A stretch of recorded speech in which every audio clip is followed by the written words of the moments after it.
vile watu wanasema, vile wanaringa, vile wanatisha wengine, lakini watu wanakutana kwa debe, lakini wenye kuamua ni watu ya Kenya. And tulisikia hiyo maneno wakati the last election. Serikali haiwezi shindwa, sijui system, sijui deep state, hiyo maneno yote tulisikia, lakini matokeo ilikuwa tofauti. So mimi sina wasiwasi, nasikiza wa Kenya, and I know what majority of Kenyans are saying, and I know the way they'll vote. I hold the way Gen Zs will vote, the payslip holders. Watu wengi sana nimesikia vile wanataka, na mimi nimekuambia mimi siadagi pahali ya kuanguka. I don't. I am a very, very calculated political scientist. That's what I studied at the university. I studied political science. I have extensive experience in the politics of this country. And I don't make mistakes. I am very careful. And where I'll be is where the government will be. That I want to assure you.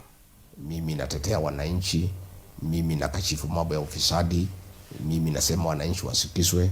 Ndio sasa akaamua kunifukuza, akatoa pesa mamilioni, wabunge wote wakapatiwa kila mtu 1500 wanifukuze, senators wakapewa 10 million kila mmoja, na hayo yote Wakenya wanajua. Lakini hiyo haina haja sasa. Ile kitu ya maana sasa ni kuangalia mbele, kwa sababu hatuwezi lalamika ile ambayo ilifanyika.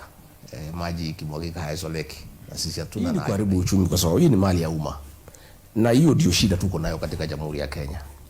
Pesa ambaye ingesaidia wananchi kununua madawa. Na mimi ningesikiza vile rais alikuwa ananiambia nijiusuru, because alikuwa ameniambia wewe jiusuru nikupatie bilioni 2 uende nyumbani, uende upumzike, fanya mambo yako, uwe na security, uwe na mshahara, na unaweza simama siku nyingine.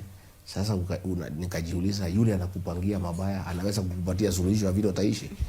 Ukiona ile mtu anakupangia mabaya, ile barabara anakuambia uende, unaenda opposite. Kwa hivyo mimi sijipendi. Hata wabunge ya kwangu wengi sana wale wananiunga mkono walikuja kuniona kuniambia wewe jiuzuru ndio ukue upate nafasi ya kusimama. Nikasema hiyo ni kujipenda, sio lazima mimi nisimame, sio lazima niongoze. Mimi lazima nijitolee, nitetee wa Kenya na ukweli ujulikane. Na si ati lazima mimi ndio nikuwe kiongozi wa Kenya. Wengine iko watu wengi sana ya kuongoza. Mimi nitakuwa kwa ile team itafanya. Lakini hakuna mtu amenikataza kusimama. Mimi niko na kesi kotini inaendelea. Uhuru Kenyatta na Ruto walisimama wakiwa na kesi kwa Hague. Katiba ya Kenya iko wazi ya kwamba kama ugali uko na mambo kotini, right yako ya kupigania kiti hawezi. Mimi ningekuwa msaidizi wake, lakini hiyo haikunitoa haki ya kuongea, kwa sababu pia mimi ni Mkenya na katiba yetu inakubalia kila mtu kusema ukweli. Shida ilikuwa kila mtu anaambia rais ndio. Ni ile inaitwa praise and worship choir. Mimi nikataa kuingia katika hiyo choir.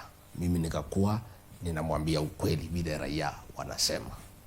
Mambo ya kwamba ati nikifukuzwa sitasimama kiti, hiyo haina maana kwangu.